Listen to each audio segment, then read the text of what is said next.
All right, I kind of left period DE off with this tennis ball problem, and we didn't quite get a final answer. We got this far.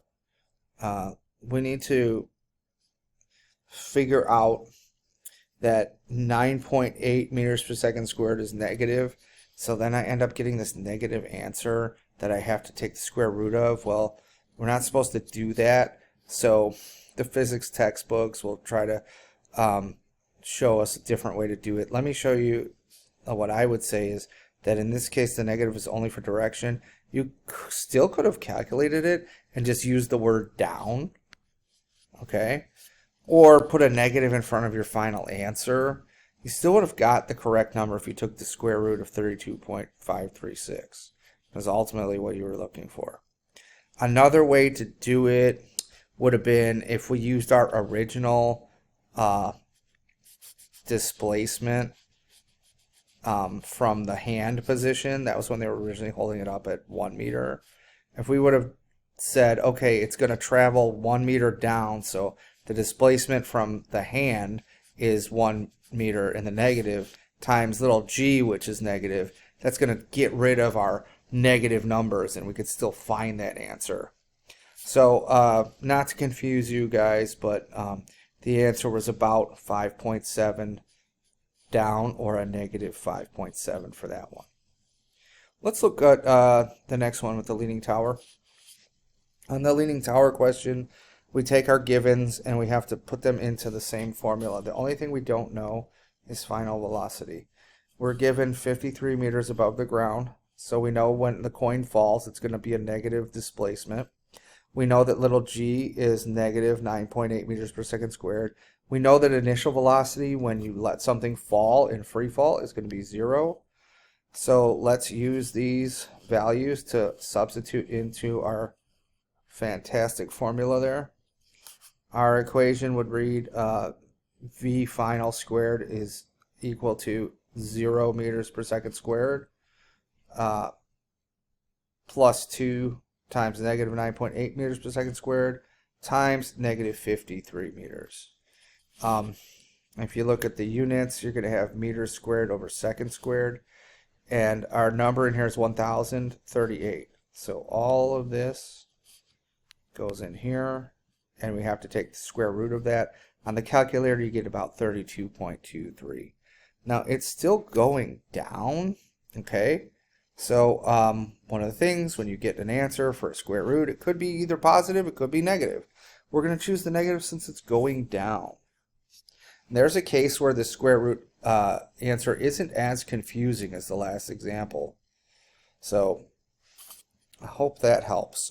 Question 2. Question 2, one thing that we didn't study here was how you almost have like a mirror image when objects are going up and coming down. That is, if I had an initial velocity of 4.5 meters per second, when I pushed it, it's going to slow down, it's going to stop, it's going to speed up as it's going down, and it's going to have just the same amount of velocity right before it lands. Okay, so we don't know what the velocity is in this problem right before it hits the ground because we're tossing the coin from holding it in our hand. So I could have, you know, a person standing there tossing the coin, but the ground is at a different level. So velocity won't be the mirror image because it's not landing in the same spot. If the question asks what was the coin's velocity right before this person caught it back in their hand, you could say it was the same. All right, so just to clear that up, we have a given velocity of upwards 4.5. We don't know our final velocity going down. We know little g, and we know the displacement, don't we? Well, we know the displacement is 53 meters. And how do I know that? Because it's from the Tower of Pisa problem. So if you were lost a little bit on this one and you couldn't find another variable, you had to remember that the leaning tower was 53 meters above the ground.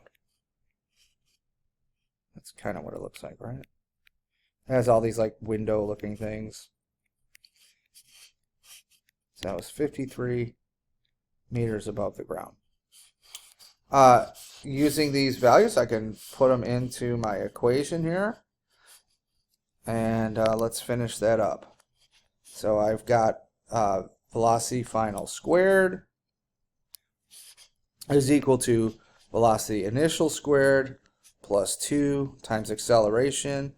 That would be negative 9.8 meters per second squared times the 53 meter displacement. Right. So the 53 meter displacement is downward. That's negative. These two negatives are going to end up canceling each other out. And we're still going to end up with a positive value.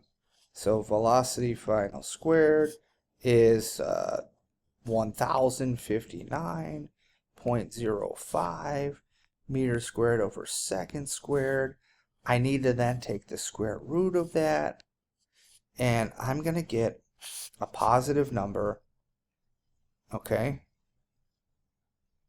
And I'm going to say it's 32.54. Those squareds get canceled. It's meters per second. It's about 33, I want to say. About 33 meters per second. And in this case, you know that an answer could be either positive or negative. Since it's going down, please label it down or choose the negative. Okay, last one. Grand Canyon dropping the phone. All right, so somebody is up at the Grand Canyon. Unfortunately, they dropped their phone. But we know that there's a time that it takes. It's 18.7 seconds. We know that it's going to accelerate downward at 9.8 meters per second squared. We know that the initial velocity is going to be 0. We just don't know the displacement. So using this equation, we can start to substitute them in. To solve for the displacement, the delta y is going to be 0 meters per second initially times a time of 18.7 seconds plus 1/2 of negative 9.8 meters per second squared times my time of 18.7 seconds squared. Putting that into the calculator, we can say that the displacement is negative 1,713 and 0.481 meters. What does that mean as far as how deep is the canyon? So this is our displacement going down, right? Let's say it's like a canyon like this, and somebody drops their phone. Oh no! Okay, so we know that the displacement was a negative 1,713.481 meters. So we could say the canyon's depth is about 1,700 meters. That's a case where, like, if a question asks you, like, how deep is the canyon, you're gonna use a positive number because it's just asking depth. I'd be super happy if you guys are able to get this on your own. All right? Until next time, ciao, ciao.